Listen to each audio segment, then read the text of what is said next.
Nah, di sini menurut saya ada berita yang cukup menarik sekali ya untuk dibahas.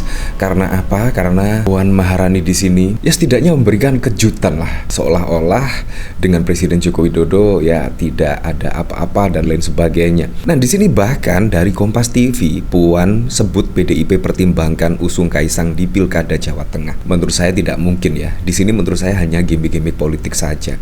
Kalau kita lihat pada waktu lalu misalnya, bahkan Puan pernah menyebut mempertimbangkan Gibran bila putusan MK mengkabulkan gugatan usia Capres-Cawapres. Di situ bahkan juga Puan Maharani jelas lah menurut saya PDIP pasti akan memilih yang berkualitas, yaitu Pak Mahfud MD.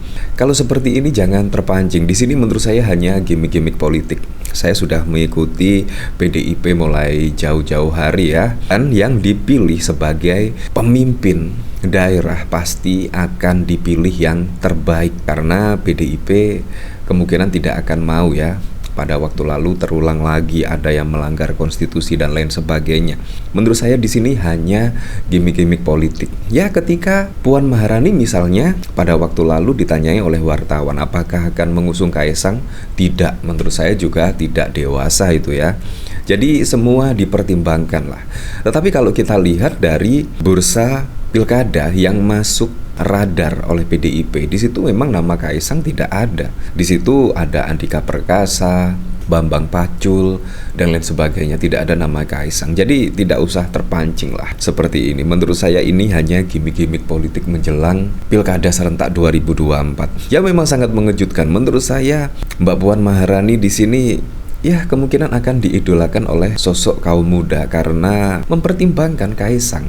Walaupun besok ketika pendaftaran di Pilkada serentak tidak ada nama Kaisang. Menurut saya seperti itu sih. Nah, dari sini bahkan juga banyak yang terpancing ya dari komentar-komentarnya di sini, yaitu dari Kim Jong Duasung. Gak usah ngadi-ngadi Mbak Puan, masih ada kader yang lebih baik. Bapak Andika Perkasa misalnya, ya ada Bambang Pacul juga di situ, dan Andika Perkasa menurut saya duet Andika Perkasa dan Bambang Pacul menurut saya sangat keren sekali. Di situ juga sudah banyak pengalaman, rekam jejaknya, cara kerjanya juga sudah kita lihat ya pada waktu lalu. Di sini dari Stephen Pegel, kebelah ya lebih pilih Misua daripada Mak. Intinya kalau yang nyalonin partai lain bakal diteriakin melanggar konstitusi. Dia juga timbangannya meneng. Udah nggak termasuk politik dinasti. Indosatker apa sih? Di sini dari anak ketua partainya nggak menjunjung ideologi dalam berpolitik. Mau tujuan serius atau main-main, tetap aja menunjukkan tidak ada ideologi seperti yang didengungkan. Begitu kok minta orang lain harus pakai ideologi juga. Atur sajalah Puan Maharani, kami akar rumput bisa apa? Mbok yo kalau bikin statement yang brilian dikit lah, gitu saja. Ya seperti itulah.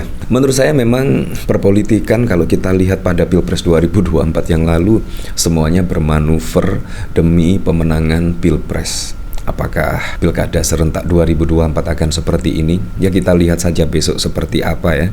Tetapi kalau menurut saya sih pasti PDIP tetap konsisten lah akan mengusung kader-kadernya sendiri pada Pilkada serentak 2024. Kalau seperti ini sih Puan mempertimbangkan menurut saya ya hanya gimmick-gimmick politik saja biar tidak dimaknai oleh masyarakat PDIP sombong dan lain sebagainya. Semua dipertimbangkan oleh PDIP. Menurut saya statement dari Mbak Puan Maharani jelas semua dipertimbangkan.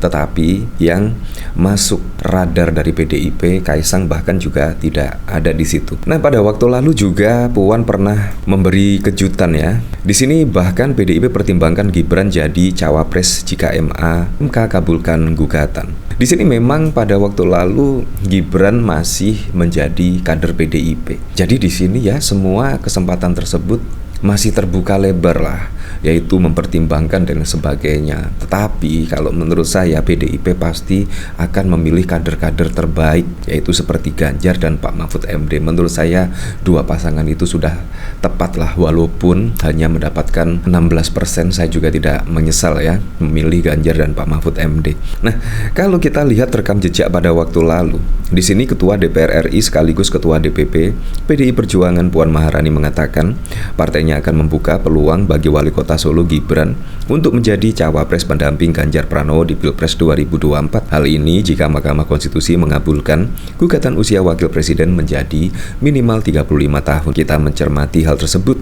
Kalau memang kemudian di MK-nya kemudian disetujui ada calon cawapres di bawah 40 tahun, ya bisa saja Mas Gibran yang maju, kata Puan di Kompleks Istana Kepresidenan Jakarta pada Jumat 18 Agustus 2023. Nah, jadi menurut saya di sini sudah biasa sekali ya gimmick-gimmick politik seperti ini. Nah, dari sini saya juga penasaran ya, kira-kira beritanya seperti apa ya? Di sini dari Kompas TV. Di sini Puan sebut PDIP pertimbangkan usung Kaesang. Nah, di sini Ketua DPP PDI Perjuangan menyebut partainya mempertimbangkan untuk mengusung Ketua Umum Partai Solidaritas Indonesia. Iya dong, Kaesang jadi salah satu pertimbangan juga, kata Puan di gedung DPR pada 2 Juli. Menurut dia, salah satu alasan PDIP mempertimbangkan putra bungsu Presiden Jokowi itu tersebut karena memiliki elektabilitas yang moncer di survei. Wah, di sini juga termasuk sindiran atau seperti apa ya?